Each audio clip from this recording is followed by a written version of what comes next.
السلام علیکم ناظرین، پروگرام کا نام ہے پورا سچ اور میں ہوں آپ کا میزبان ذوالفقار راحت۔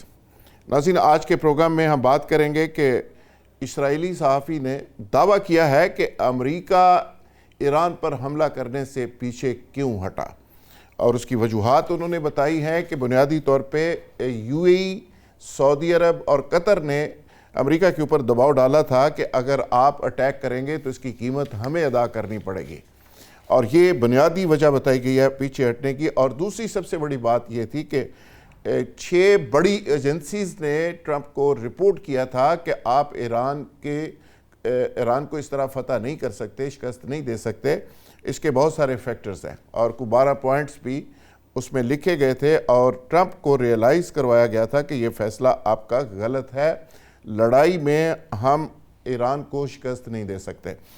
پروگرام کے دوسرے حصے میں بات کریں گے کہ 28ویں ترمیم کی گونج پاکستان کی سیاست میں اور اقتدار کے ایوانوں میں ہر گزرتے وقت کے ساتھ تیز سے تیز ہوتی جا رہی ہے، اور ساتھ ہی ساتھ پاکستان میں احتساب کی بات اور رتھلس احتساب کی بات بھی شروع ہو گئی ہے۔ بہت سارے لوگ دعویٰ کر رہے ہیں کہ آنے والے وقت میں یہ جون کا بجٹ اور بجٹ کے بعد جولائی اگست میں پاکستان کے اندر احتساب بھی ہو سکتا ہے۔ گڈ گورننس اور جو کرپشن کے ایشوز ہیں ان کو بڑے سخت طریقے سے ایڈریس کیا جائے گا۔ یہ دو آج کے مین ہمارے سبجیکٹ اور موضوعات ہوں گے، اس پہ ہم بات کریں گے۔ میرے ساتھ موجود ہیں آج معزز مہمانوں میں بریگیڈیئر ریٹائرڈ شفیع غازی، آپ ایگزیکٹو ڈائریکٹر ہیں، ایک بڑے ادارے میں کام کر رہے ہیں۔ اسی طرح جناب قمر دلشاد صاحب، سابق سیکرٹری الیکشن کمیشن ہیں، آپ سب ان کو جانتے ہیں، وہ خوبصورت ان کی تحریریں آپ پڑھتے ہیں، ٹی وی پہ ان کی گفتگو سنتے ہیں۔ آصف باجوہ صاحب پی ایم ایل این سے تعلق سینئر رہنما، سابق ایم پی اے۔ عارف چودھری صاحب معروف قانودان ہیں، وہ بھی ہمیں تھوڑی دیر میں جوائن کریں گے۔ عارف عباسی صاحب پی ٹی اے کے سینئر رہنما ہیں، وہ بھی ہمیں تھوڑی ہی دیر میں جوائن کرنے والے ہیں۔ قمر دلشاد صاحب، آپ سے آغاز کر لیتے ہیں اور آغاز کرتے ہیں پروگرام کا صدر ٹرمپ کے حوالے سے۔ امریکہ نے 5 شرائط ایران کو بھیج دی ہیں، اور ایران نے واضح طور پہ کہا ہے کہ اگر ہم امریکہ سے بات چیت پہ رضامند ہوئے ہیں یا بات چیت کر رہے ہیں تو اس کا مطلب ہرگز نہیں کہ ایران کو شکست ہو گئی ہے۔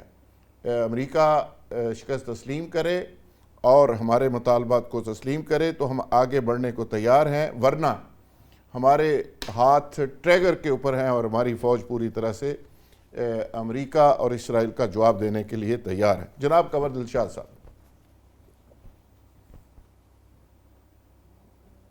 آپ کا سوال جو آ رہا ہے، جو مجھے سمجھ میں آئی ہے، سر تو وہ آپ کے اسی معاملے میں آ رہا ہے، 28ویں امینڈمنٹ کے بارے میں آپ کا سوال آ رہا ہے سامنے ہمارے، کہ ظاہر ہے یہ 28 امینڈمنٹ ہوتی ہے یا نہیں ہوتی، اس کے کیا بیک گراؤنڈ ہے، کیا پس منظر ہے۔ اس کے حوالے سے تو بہت سی باتیں ہو چکی ہیں۔ 28ویں امینڈمنٹ کے بارے میں اچھا، حکومت کا موقف تو بہت کمزور ہے، ٹھیک ہے، اس پر تو کوئی لچک نہیں آ رہی۔ ایک منسٹر تو یہ کہہ رہا ہے کہ جناب فی الحال اس پہ کوئی غور و خوض نہیں ہو رہا، اور دوسرے منسٹر صاحب یہ کہہ رہے ہیں کہ جناب ووٹر ایج جو ہے وہ 18 سال سے بڑھا کر ہم 25 سال کر رہے ہیں۔ تو یہ دونوں کے منسٹروں کے متضاد رائے ہے۔ جہاں تک پہلے منسٹر اعظم نذیر طاہر کا کہنا ہے کہ جناب اس پر تو کوئی غور خوض نہیں ہو رہا۔ اگر آپ اعظم نذیر طاہر صاحب کی بیک گراؤنڈ کو دیکھیں، 26ویں امینڈمنٹ ہو رہی تھی تو انہوں نے پاکستان کے تمام قومی چینلوں پر یہ کہا کہ جناب 26ویں ترمیم کا اب تو کوئی نام نشان ہی نہیں ہے، ہم تو کوئی کسی قسم کی عدالتی اصلاحات نہیں لا رہے، اور نہ ہی کوئی 26ویں امینڈمنٹ کا کوئی ذکر ہے، نہ کیبنٹ میں بات ہوئی ہے، نہ کہ بات ہو۔ لیکن اچانک 26ویں امینڈمنٹ بھی آگے تو نظیم چارڈ صاحب کو تو استعفیٰ دے دینا چاہیے تھا۔ وہ تو بار بار تمام چینلوں پہ کہہ رہے تھے کہ 26ویں امینڈمنٹ کا نام نشانی نہیں ہے، غلط ہے، پروپیگنڈا ہے، جھوٹ ہے، فیک ہے۔ اس تمام آپ ریکارڈ چیک کر لیں، اگر ان کے پاس ریکارڈ نہیں تو ریکارڈ ہمارے پاس موجود ہے، ہم جیو ٹی وی کا تمام جو انہوں نے بڑے بڑے چینلوں کے سامنے انٹرویو دیا ہے وہ پیش کر دیں۔ ان میں اخلاق کی ضرورت تو ہے ہی نہیں کہ بھی صاف بات کہیں کہ جناب ملک کی صورتحال کو دیکھتے ہوئے 28ویں امینڈمنٹ بھی ضروری ہے۔ 18ویں امینڈمنٹ کوئی حامی ہے، 18ویں امینڈمنٹ نہیں ہے، اس میں اب ترمیمیں ہو سکتے ہیں۔ ہمارے 1973 کے کانسٹیٹیوشن کو دیکھیں، ضیاء الحق نے 8ویں امینڈمنٹ کی، اس کے بعد جنرل پرویز سب سے پہلے نواز شریف نے 13ویں، 14ویں، 15ویں، 16ویں، یہ ساری امینڈمنٹ ہوتے چلی گئی۔ پھر جنرل پرویز مشرف صاحب نے 17ویں امینڈمنٹ کر دی۔ یہ تو امینڈمنٹ تو ہوتی رہتی ہے کانسٹیٹیوشن کے اندر. اپنے وقت کے دیکھتے ہوئے بھٹو صاحب نے 74 میں کانسٹیٹیوشن میں تبدیلی کرائی, پھر 76 میں باقاعدہ ترمیمیں آتے چلے گئے. یہ تو کانسٹیٹیوشن میں تو تبدیلیاں وقت کے ساتھ ساتھ چلتے رہتے ہیں. اس میں کوئی یہ تو بالکل جمہوریت ٹھیک کا ہے. ایک بہت بڑا ایک جاتا ہے کریڈٹ کہ جی کانسٹیٹیوشن میں حالات کو دیکھتے ہوئے ہم ترمیم کر رہے ہیں. اب یہ 28ویں امینڈمنٹ میں ترمیمیں آنے کی گنجائش یہ پیدا ہو رہی ہے کہ جو کہ مقتدرہ حلقوں میں بھی اور بڑی بڑی جو ہمارے سرکاری حلقے ہیں ان کے خیالات یہ ہے کہ یہ 18ویں امینڈمنٹ میں بعض ایسی شکایت جو ہے وہ چلی گئی ہے وفاق سے لے کر صوبوں کو, یہ وفاق کی مالی حالت کمزور ہو گئی ہے. ان حالات کو دیکھتے ہوئے ان کا خیال یہ ہے کہ 28ویں امینڈمنٹ میں محکمہ صحت, محکمہ تعلیم,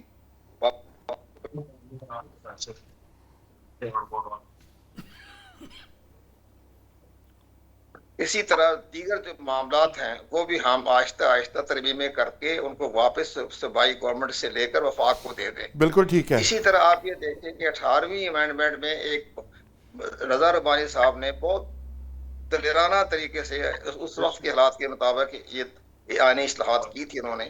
تو جو کنکریٹ لسٹ تھی, کنکریٹ لسٹ وہ سب کی سب ختم کر کے وہ صوبائی حکومتوں کے حوالے کر دیے. اس میں تقریباً 34-35 محکمے تھے, وہ سب کے سب چلے گئے صوبائی حکومت. وفاقی حکومت ختم, یعنی کنکریٹ لسٹ ختم. 73 کا کانسٹیٹیوشن کا جو بنیادی شیڈول تھا اس میں بہت بڑی امپورٹنٹ تھی, کنکریٹ لسٹ ختم کر دی.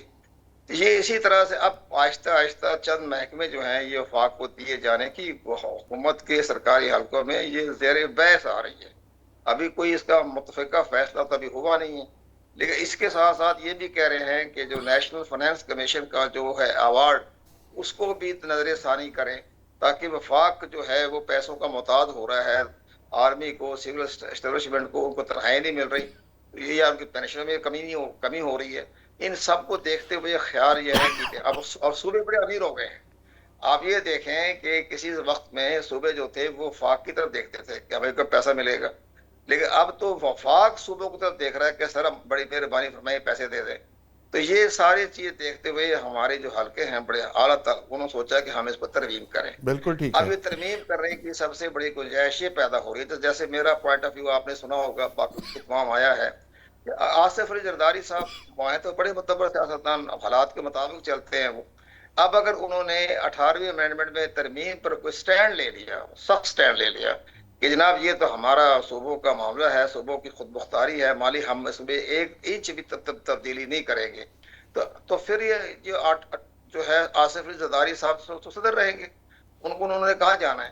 اگر وہ یہ کہیں کہ جناب چونکہ حکومت کا دباؤ بہت پڑ گیا ہے اور میں اس پر دستخط نہیں کرتا, تو وہ اگر ریزائن دے دیتے ہیں بطور پروٹیسٹ 18ویں امینڈمنٹ میں ترمیم کرنے پر, تو پھر صدر کی جو پوسٹ خالی ہو جائے گی. اس پر ہماری یہ رائے ہے آپ کی سب دوستوں کی, اس میں کوئی برائی تو ہے نہیں. بڑے بڑے میڈیا پر ہر طرح کے خیالات بھی آ رہے ہیں. تو اب یہ دیکھیں کہ ہم ملک کے چاروں طرف کیا ہو رہا ہے. آپ کو اندازہ نہیں ہے, جو ہمیں جو واشنگٹن کے بڑے بڑے جو پینٹاگون کے اسٹیٹ ڈپارٹمنٹ کے جو لوگ کام کر رہے ہیں یا ان کے ساتھ منسلک ہیں, ان کے وہ ہمیں وہاں سے میسج بھیج رہے ہیں کہ جناب بہت خطرناک صورتحال پیدا ہو رہی ہے. یہ جنگ کے حالات, یہ جنگ کے حالات معمولی نہیں ہوں گے, یہ سارا خطہ کا نقشہ بدل جائے گا. یہ انڈیا کے آرمی چیف نے ویسے بیان نہیں دیا تھا, جو ہمارے ہم لوگوں نے جواب دے دیا. جواب دینا درست تھا, اچھا کیا, اور ٹیپو سلطان کی طرز پہ جواب دے دیا, اچھا کیا. لیکن بات یہ ہے کہ جغرافیائی نقشے بدل رہے ہیں. یہ ٹرمپ ویسے نہیں جا رہے ہیں, یہ ٹرمپ تو ایران کا بہانہ بنا رہے ہیں, اسرائیل کا بہانہ بنا رہے ہیں. تو کہتے ہیں جی آپ اپنی خیر بنائیں, آپ کا جغرافیائی نقشہ تبدیل ہونے والا ہے. تو ان حالات کو دیکھتے ہوئے ہمیں بڑے صبر و تحمل کے ساتھ جانا چاہیے. اور ایسے موقع پر جب ایک طرف تو وفاقی حکومت کہتی ہے جی کفایت شاری کریں, تو کفایت شاری تو غریب ہی کر رہے ہیں موٹر سائیکل والے, جنہوں نے کفایت شاری کرنی ہو تو باکو چلے گئے نا آذربائیجان, کیا کرنے گئے تھے آذربائیجان. قمر دلشاد صاحب, آپ نے 28 وزراء اعلیٰ ہیں, آپ نے بہت سارے وزیر اعلیٰ پر دیکھا آپ نے جناب, آپ کے چینل کے دوست بیٹھے میں کوئی وزیر اعلیٰ گیا ہو جی بالکل ٹھیک ہے ترکی یا گیا کہیں؟ قمر دلشاد صاحب, دبئی پہنچے ہوتے ہیں. قمر دلشاد صاحب, آپ نے بہت سارے ایشوز کو بیک وقت آپ نے وہ پوائنٹس اٹھا دیے. میں چاہ رہا تھا کہ پہلے ایران کے ایشو پہ بات کرتے ہوئے آگے بڑھیں, لیکن آپ نے چونکہ 28ویں ترمیم کی بات کر دی اور بہت بنیادی نکات آپ نے اٹھائے ہیں کہ جس ملک کے اندر جو جیٹ کا فیول ہے، جہاز کا اسپیشل جو جیٹس پرائیویٹ استعمال ہو رہے ہیں 320 روپے، اور عام آدمی کا، مزدور کا جو موٹر سائیکل اور رکشہ اس کا 500 روپے. تو اللہ کے فضل سے ہماری ترجیحات تو اس سے نظر آ رہی ہیں. تو میں عارف عباسی صاحب اگر آپ سے یہ پوچھوں، قمر دلشاد صاحب نے 28ویں ترمیم سے آغاز کر دیا ہے، تو آپ کیا سمجھتے ہیں کہ جو نئے صوبے بنانے کی بات ہو رہی ہے، آپ نہیں سمجھتے کہ انتظامی بنیادوں کے اوپر نئے یونٹس بننے چاہیے؟ بسم اللہ الرحمن الرحیم. ذوالفقار صاحب بہت شکریہ. دیکھیں اس سے پہلے 26 اور 27ویں ترمیم آئی تو اس میں عام لوگوں کے لیے اگر آپ کو کچھ نظر آتا ہے تو میری بھی رہنمائی کریں، مجھے بھی بتا دیں. اچھا جی. اصولی ہمارا جو پرنسپل موقف ہے وہ یہ ہے کہ موجودہ پارلیمنٹ لیجٹیمیٹ پارلیمنٹ نہیں ہے، یہ ول آف دا پیپل نہیں ہے، یہ عوام کی رائے ریپریزینٹ نہیں. یہ فارم 47 کی پارلیمنٹ ہے.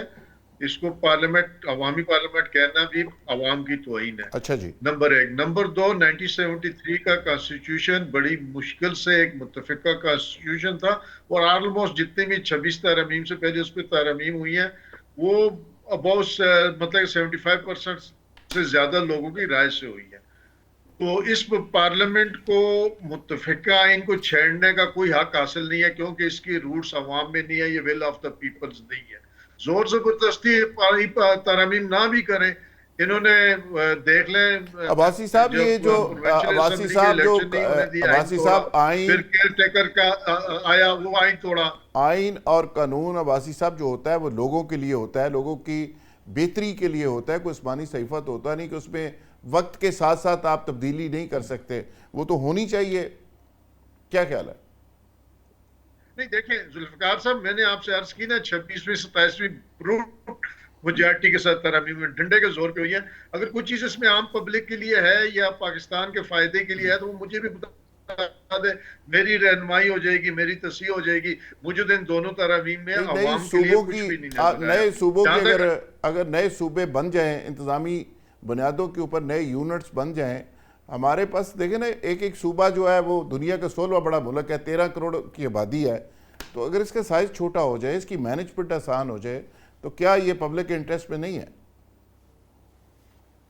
نہیں، میں عرض کر رہا ہوں ذوالفقار صاحب، دیکھیں اس میں جو چیزیں سننے میں آ رہی ہیں، پہلی بات یہ اگر پیپلز پارٹی یا زرداری صاحب راضی نہیں ہوئے تو نہ یہ سینٹ سے یا نہ قومی اسمبلی سے پاس ہونے والی نہیں ہے.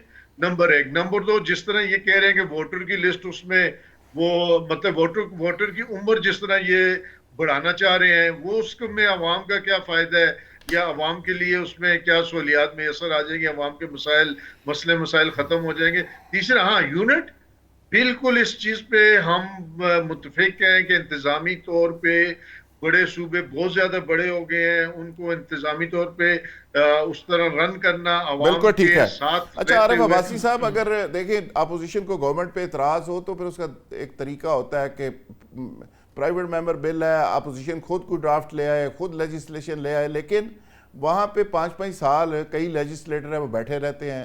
ان کو ہم 5 سال کے بعد ایک خبر چھاپتے ہوتے ہیں کہ گونگے پارلیمنٹیرین جو 5 سال بولے ہی نہیں اللہ کے فضل سے. تو چلو گورنمنٹ غلط کر رہی ہے، آپ کوئی صحیح طرح کے ڈرافٹنگ، صحیح طرح کی لیجسلیشن لے آئیں تو تاکہ لوگ یہ سمجھیں کہ یار گورنمنٹ تو غلط ڈائریکشن میں جا رہی ہے، لیکن اپوزیشن نے جو لیجسلیشن لے کے آئے وہ کمال کر دیا. بریگیڈیئر شفیق غازی صاحب، آپ جو موجودہ صورتحال ہے جس طرف قمر دلشاد صاحب نے اشارہ کیا کہ ایک ملک کے اندر اوورال ایسی صورتحال ہے، اگر کوئی ہنگامی بنیادوں پہ کوئی لیجسلیشن ایسی ہوتی ہے جس میں نئے صوبے بن جاتے ہیں، جس میں ایون صدر زرداری صاحب کی طرف انہوں نے اشارہ کیا، وہ کہتے ہیں کہ جی این ایف سی ہے، 18ویں ترمیم ہے، اس کو تو میں چھیڑنے نہیں دوں گا. اس کو تو اب حالات یہ ہیں کہ وفاق قرضوں میں جکڑا ہوا ہے، بڑا بھائی سر سے پاؤں تک قرضوں میں جکڑا ہوا ہے.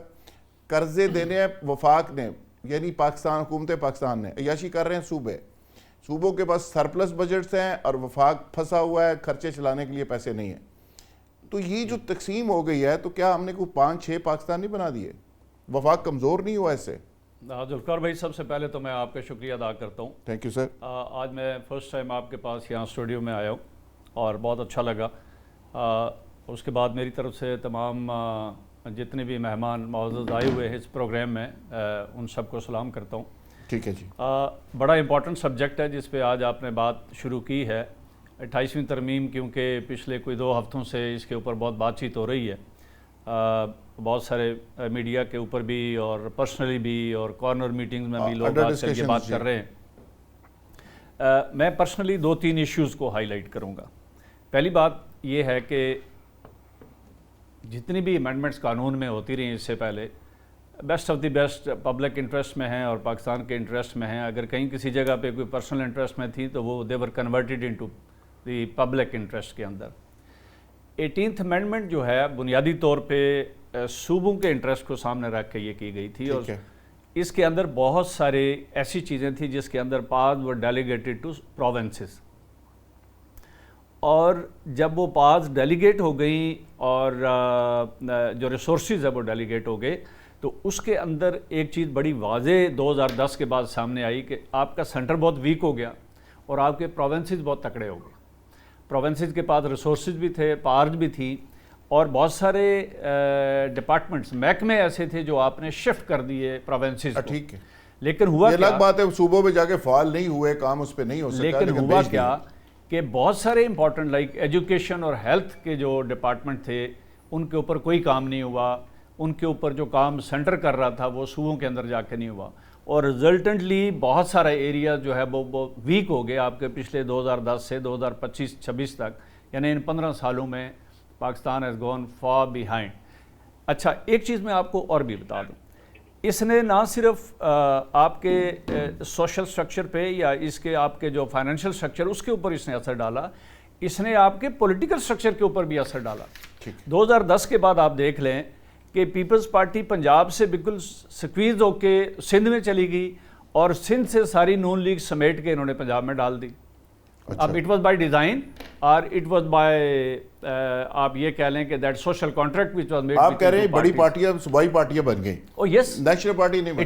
اٹ از آپ دیکھ لیں کہ اس وقت پنجاب میں کتنی ایک ریپرزنٹیشن ہے پیپلز پارٹی کی.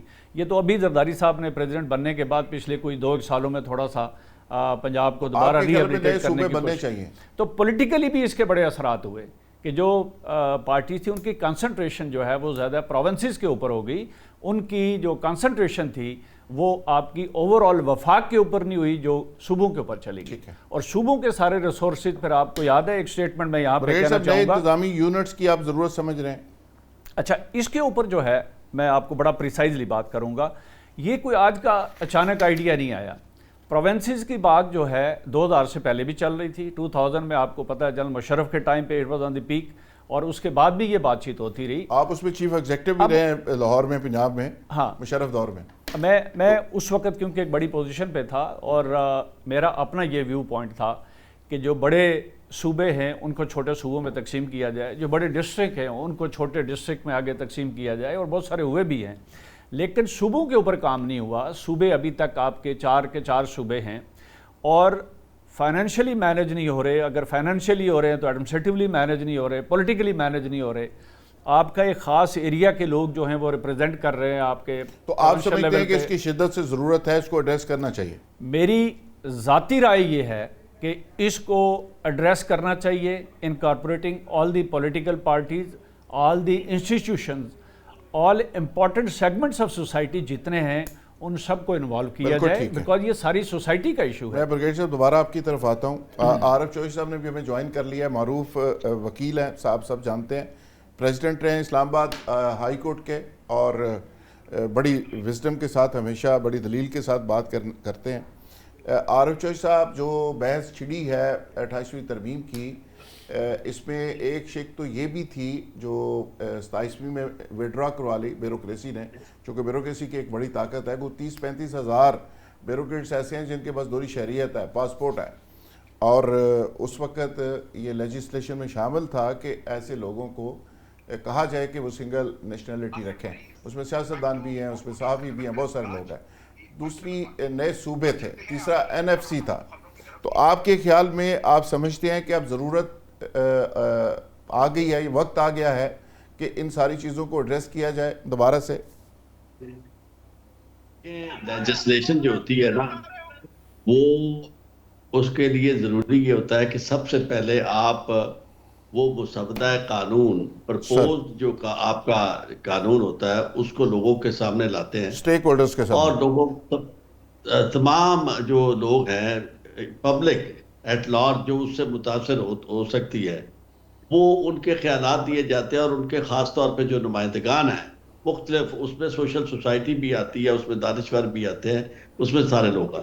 اس کے بعد پھر وہ مسودہ قانون جو ہے وہ پیش ہوتا ہے اس کی پارلیمنٹ میں، اور اس سے آگے سبجیکٹ کمیٹیاں ہوتی ہیں، وہاں جاتا ہے، ٹھیک ہے، وہاں تھریڈ بار ڈسکشن کے بعد واپس آ کے تو پھر قانون سازی کا عمل شروع ہوتا ہے۔ یہاں صورتحال یہ ہے کہ جب کوئی چیز سامنے رکھی جاتی ہے تو وہ کوئی اس میں ملکی مفاد یا پبلک انٹرسٹ نہیں ہوتا، اس میں کچھ اپنے معاملات ہوتے ہیں جن کو سیدھا کرنا ہوتا ہے، اور اس کے لیے کچھ دلائل بھی دیے جاتے ہیں، جس طرح یہ دلائل دیے جا رہے ہیں کہ جی وفاق تو بہت کمزور ہو گیا ہے، کہ جی اس کے پاس وسائل نہیں۔ بھئی آپ وسائل جنریٹ کریں، اور یہ کام جو ہے نا آپ کر نہیں رہے۔ پاکستان کے اندر نہ کوئی سرمایہ کاری ہو رہی ہے، نہ جن چیزوں کو ایڈریس کرنا ہے وہ کریں۔ اس کے بعد ایسا وقت آنا چاہیے جب عوام کی صحیح معنوں میں منتخبہ حکومت آئے تو وہ ان ایشوز کو لے۔ اس سے آپ دیکھیں آپ کی وفاقی وحدت جو ہے اس کو قائم رکھنے کے لیے آپ کو وفاق کے جو کمپوننٹس ہیں ان کو مطمئن کرنا ضروری ہوگا۔ آپ انہیں یعنی اس انداز میں ڈیل کر رہے ہیں کہ یعنی این ایف سی ایوارڈ جس طرح آپ کے لیے کوئی مسئلہ ہی کوئی نہیں ہے، یعنی آپ ان چیزوں کو جو وسائل کی تقسیم ہے اسی پہ ملک ٹوٹ جاتے ہیں، اسی پہ لوگ آپ سے علیحدہ ہو جاتے ہیں۔ یہی جھگڑا ادھر تھا ہماری مشرقی پاکستان کا، وہ بھی یہ کہتے تھے کہ وسائل ہمارے ہیں، استعمال یہ کر رہے ہیں، اور ہم نے انہیں کبھی بھی اس چیز کو درخور اتنا نہیں سمجھا۔ عارف چوہدری صاحب، لوگوں عارف چوہدری صاحب مجھے بتائیں کہ جو مقروض ہے $100 بلین کا یا 97,000 ارب روپے ابھی فگر ہے جو پاکستان کے اوپر قرضہ چڑھ چکا ہے، یہ 3 دن پہلے کی رپورٹ ہے، یہ 3 دن کا لگا لیں تو 100 بلین اللہ کے فضل سے ہو گیا ہوگا، 100,000۔ اب سوال یہ ہے کہ یہ حکومت پاکستان کے اوپر ہے، ریاست پاکستان کے اوپر ہے، یہ سندھ پہ بلوچستان پہ نہیں ہے۔ اگر سارے وسائل 57.5% این ایف سی کے اعتبار سے سیدھا صوبوں کو جا رہا ہے، اس پہ کوئی 2.5% وار آن ٹیرر پہ کے پی کو جا رہا ہے، کوئی دریاؤں کی مد میں سندھ کو جا رہا ہے، کوئی 20% دفاع پہ چلا جاتا ہے، وفاق کے پاس تو 10-12% رہ جاتا ہے، اس میں مجھے بتائیں کہ سارا وہ قرضے واپس کیسے کرنے ہیں؟ وفاق کو نہیں جاتا، میجر لائن شیئر ڈیفنس کو جاتا ہے تو وہ وفاق کو نہیں جاتا۔ بات یہ ہے کہ آپ نے اپنے جو قرضوں کا حجم ہے اس کو ذرا دیکھیں، اور اس کے بعد سپینڈنگ دیکھیں کہ کن چیزوں پہ آپ خرچ کر رہے ہیں۔ وفاق پہ بیٹھے ہوئے لوگ جو ہیں وہ بھی اسی طرح دونوں ہاتھوں سے لوٹ رہے ہیں، اور آئی ایم ایف اگر آپ کو یعنی فگر دیتی ہے کہ اتنا زیادہ کرپشن ہو رہی روز کی، اور آپ کے اپنے لوگ جو ذمہ دار ہیں وہ آپ کو کرپشن کی فگر دے رہے ہیں، تو آپ سب سے پہلے تو اسے کنٹرول کریں کہ پاکستان کا سرمایہ جو ہے، عارف چوہدری صاحب جو صوبوں کو جا رہا ہے، صوبوں کو پیسہ جا رہا ہے، سرپلس بجٹ صوبوں کو جا رہا ہے، وہاں بھی تو مس مینج ہو رہا ہے نا سر؟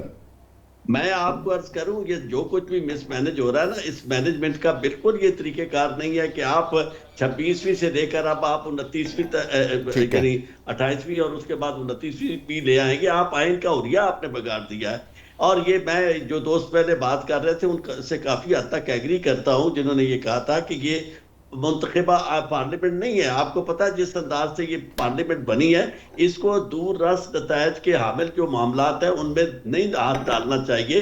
ابھی پاکستان کی جو وحدت ہے وہ بہت زیادہ، آپ کو پتہ ہے کہ جس طرح کی منصوبہ بندی ہو رہی ہے بلوچستان میں، اسرائیل مل کے ہندوستان کے ساتھ جو کر رہا ہے، ہم ان ایشوز کی طرف توجہ دینے کی عارف چوہدری صاحب ابھی تو اس طرح کی حکومتی وزراء باتیں کرتے ہوئے نظر آ رہے ہیں، جیسے قمر دلشاد صاحب نے کہا کہ 25 سال کا ووٹر ہوگا 18 سال کی بجائے، اور یہ بات بھی سامنے آ گئی ہے، ایک وزیر صاحب نے کہہ دیا کہ جی حکومت کی مدت بڑھانے کی بھی بات ہو رہی ہے۔ حکومت نے کہا کہ اگر ہے سارا کچھ کروانا ہے ساڑھے کو تو ساڑھا ٹنیور 2029 تک کر دو، یعنی ایک ایسی شکل آئیں کہ جس میں یہ گورنمنٹ ایکسٹینڈ ہو جائے آگے۔ اچھا جی آصف باجوہ صاحب، آپ سمجھتے ہیں کہ ابھی صوبے فوری طور پہ بننے بڑے ضروری ہیں انتظامی بنیادوں پہ؟ پنجاب کے اندر سے یہ آوازیں آنا شروع ہو گئی ہیں جی پنجاب تقسیم نہیں ہو سکتا، آپ کی گورنمنٹ ہے۔ نہیں، لیجیٹیمیسی جب آپ کے پاس نہ ہو تو پھر آپ اس طرح کی باتیں کرتے ہیں چونکہ انہیں پتا ہے آپ باجوہ صاحب ٹائم دیں گے تو پھر نا جی باجوہ ہاں صاحب جی بسم اللہ الرحمن الرحیم. سر گزارش یہ ہے کہ یہ جو آپ نے بات کی اور کوشچن میرا مجھ سے آپ نے یہ کہا کہ کیا یہ یہاں پہ کوئی نئی باتیں اٹھ رہی ہیں کہ پنجاب کے صوبہ دیکھیں ایسی قطعی طور پہ بات نہیں ہے. 2002 کے بعد جب بھی اسمبلی وجود میں آئی ہر پنجاب اسمبلی میں پی ایم ایل این کی طرف سے ایک قرارداد پیش کی گئی کہ ہم پاکستان صوبہ پنجاب کے نئے صوبہ بنانے چاہتے ہیں اور بالخصوص صوبہ جنوبی پنجاب کے متعلق بات کی گئی اور ہر دفعہ قرارداد پاس کی پچھلی اسمبلی نے بھی اس اسمبلی نے بھی. لیکن بنایا نہیں. اس سے پہلے جب جی نہیں میں عرض کرتا ہوں میری بات سن لیں سر. جب 2018 کے الیکشن تھے تو جنوبی پنجاب کے بہت بڑے جو سیاسی نام تھے کبھی وہ پی ایم ایل این میں تھے کبھی وہ پاکستان پیپلز پارٹی میں تھے کبھی وہ کاف لیگ میں تھے وہ ایک کوئی 20 کے لگ بھگ وہ جو بڑے بڑے سیاستدان تھے وہ آ گئے اور انہوں نے یہ کنڈیشن لگائی کہ آپ ایک سال کے اندر بانی پی ٹی کے ساتھ ایک سال کے اندر صوبہ جنوبی پنجاب بنائیں گے. اور اس بات کا آپ کو یاد ہوگا کہ بانی پی ٹی نے بھی اعلان کیا کہ ہم پنجاب میں صوبہ جنوبی پنجاب صرف نام کی حد تک اختلاف ہے کون سا نام رکھنا ہے اور کس شہر کو اس کا ہیڈ آفس بنانا ہے لیکن انہوں نے کہا کہ ہم ایک سال کے اندر اندر بنائیں گے لیکن کوئی بنا نہیں سکا. اس کے لیے آئین میں امینڈمنٹ بھی کرنی پڑے گی اور یہ جو جس اسمبلی نے یہ پاس کروانا ہے اس اسمبلی کو ڈیزالو کرنا ہوگا اکارڈنگ ٹو کانسٹیٹیوشن پھر وہ آپ دوسرا صوبہ بنا سکتے ہیں. لیکن میں یہ سمجھتا ہوں کہ یہ اقتدار جانے کے لیے اقتدار میں آنے کے لیے ہر کچھ کرنا چاہتے ہیں ہم لیکن اقتدار جب جاتا نظر آتا ہے تو پھر ہم کوئی ایسا فیل نہیں کر سکتے.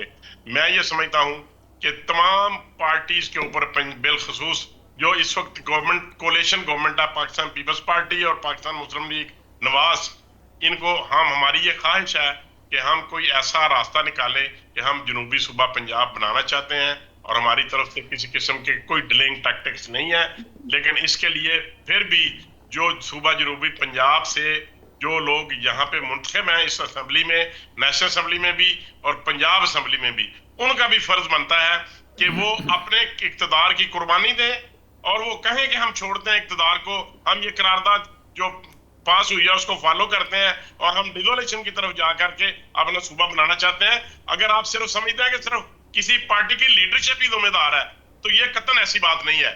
جو لوگ صوبہ جنوبی پنجاب بنانا چاہتے ہیں ان کے اوپر بھی یہ پوری ذمہ داری ہے کہ وہ اپنا فرض پورا کرے اور اپنے اقتدار کو طول دینے کی بجائے وہ اپنے صوبہ پنجاب کی بات کرے. پھر میں دیکھوں گا کہ کیسے صوبہ پنجاب نے جنوبی صوبہ پنجاب نہیں بنے. بالکل ٹھیک ہے بالکل ٹھیک. پاکستان کی جو پی ایم ایل این ہے ہماری قطعی طور پہ یہ خواہش نہیں ہے ہماری کبھی یہ ول ہی نہیں ہے نہ مریم نواز کی نہ پرائم منسٹر شہباز شریف صاحب کی نہ میاں نواز شریف صاحب کی کہ ہم ہرڈل کریٹ نہیں کرنا چاہتے. ہم کسی قسم کی کوئی اس میں ایسی ہرڈل نہیں بنانا چاہتے کہ ہم صوبہ پنجاب جنوبی پنجاب بالکل ٹھیک ہے. آصف باجوہ صاحب بالکل ٹھیک ہے. یہاں لیں گے ایک بریک اور بریک سے جب واپس آئیں گے تو ایشو کو کنٹینیو کریں گے. Stay with us.